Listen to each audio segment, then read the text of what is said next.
Today's case takes us to Alabama.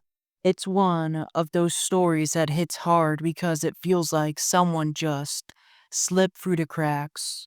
Her name is Noelle McAnally, and that name itself, it carries some kind of beauty, doesn't it?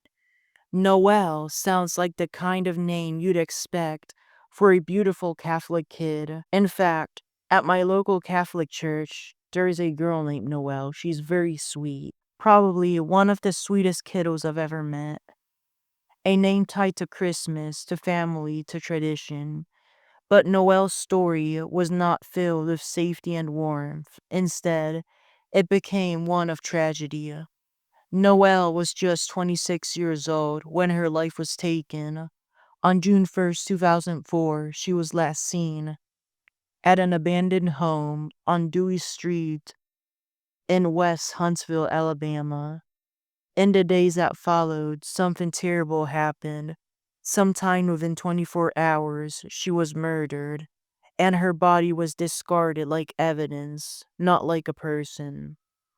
On June 12th, 2004, two fishermen at Piney Creek in Limestone County stumbled on a discovery that no one wants to make ever. Floating in the water was Noelle's nude body. Some of her clothes were scattered in the creek, while one of her tennis shoes was eerily caught in a tree branch hanging over the water. The picture painted by investigators was chilling. Limestone County Sheriff Mike Blakely later said that Noelle lived a vulnerable life. She stayed in shelters and with friends. She battled alcoholism, and sometimes she would get into cars with strangers.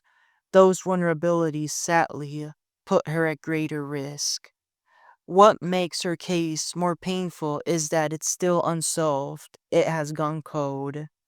Sheriff Blakely believed there were people in Huntsville who knew exactly what happened.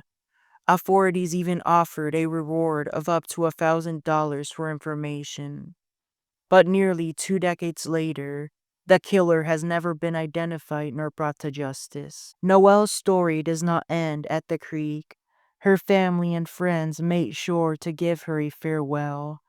On November 20th, after the Limestone County Coroner's Office identified her body through DNA testing and released it, there was a funeral service held at the Valhalla Funeral Home Chapel in Huntsville.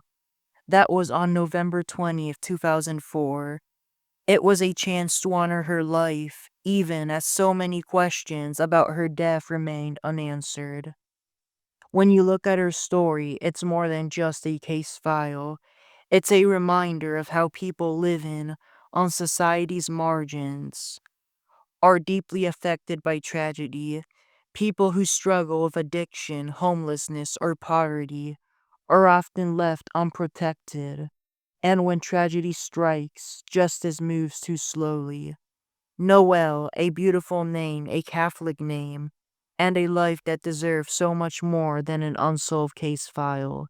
This is Strawberry Ink. Till next time, stay safe, keep supporting the show, and have a good rest of your day.